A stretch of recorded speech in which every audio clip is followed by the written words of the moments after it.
दिल्ली धमाके को लेकर बड़ा खुलासा हुआ है। दिल्ली धमाका आत्मघाती हमला था और जिस कार से यह धमाका किया गया उस कार को आत्मघाती हमले के लिए तैयार किया गया था। और इस मामले में पहली गिरफ्तारी हुई है। एनआईए ने यह भी खुलासा किया है। साथ ही इस मामले में एनआईए ने पहली गिरफ्तारी की है और जम्मू कश्मीर के पंपोर के रहने वाले आमिर राशिद अली नाम के शख्स को दिल्ली से गिरफ्तार किया गया है। गिरफ्तार आमिर आत्मघाती हमलावर उमर नबी का सहयोगी है।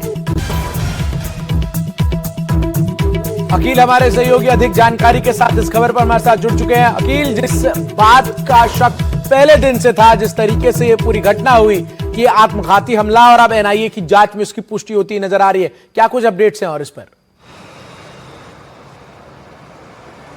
जी हाँ, बिल्कुल। अगर आप देखें तो ये एक बहुत बड़ी कामयाबी मिली है पूरे इन्वेस्टिगेशन से लेकर के अब तक। जो शुरुआती इन्वेस्टिगेशन जो है वो दिल्ली पुलिस के द्वारा किया जा रहा था, अब एनआईए ने जब टेक ओवर किया था तो ये एनआईए की तरफ से ये पहला अरेस्ट है। और ये जो अरेस्ट हुआ है ये शख्स को कंस्पिरेटर है, इसका नाम आमिर अली है।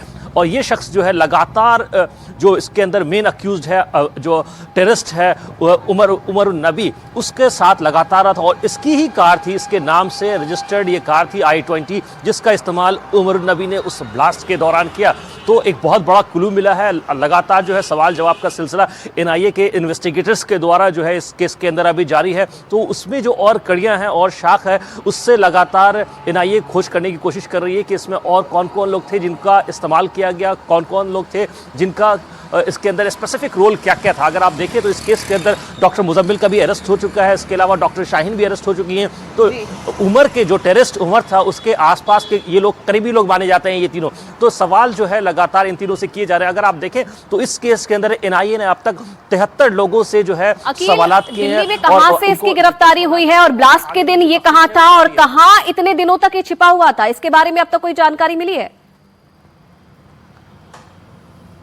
जी हाँ, बिल्कुल। अगर देखें तो इसको ट्यूसडे के रोज़, मंगलवार के रोज़ जो एनआईए की टीम ने डिटेन किया था, लेकिन ऑफिशियली जो वर्जन हमें एनआईए की तरफ से मिला है उसमें इस तरह की पुष्टि कर दी गई है कि उससे लगातार जो सवालों का सिलसिला था वो जारी था। उसके बाद जब कंफर्मेशन मिलता है एनआईए को कि ये जो गाड़ी थी ये गाड़ी इसी शख्स की थी जिसका इस्तेमाल उस ब्लास्ट में किया गया, उसकी पुष्टि के बाद इसका अरेस्ट कर लिया जाता है। चलिए, धन्यवाद अकील आपका तमाम जानकारी देने के लिए। नजर बना के रखिएगा आप इस खबर पर। तो ये बड़ा अपडेट इस पूरे मामले में मिल रहा है। पहली गिरफ्तारी हुई है आमिर नाम के इस शख्स की और उमर का ये साथी था। हर बात में ये उमर का साथ दे रहा था और इसी की मदद से उमर ने ये ब्लास्ट किया है, ये भी जानकारी मिल रही है। और बहुत सारे खुलासे होने हैं क्योंकि कई ऐसे सवाल है जिनका जवाब जो है एनआईए ढूंढ रही है और माना जा रहा है कि पूछताछ में और भी कई बड़े खुलासे इस ब्लास्ट को लेकर हो सकते हैं।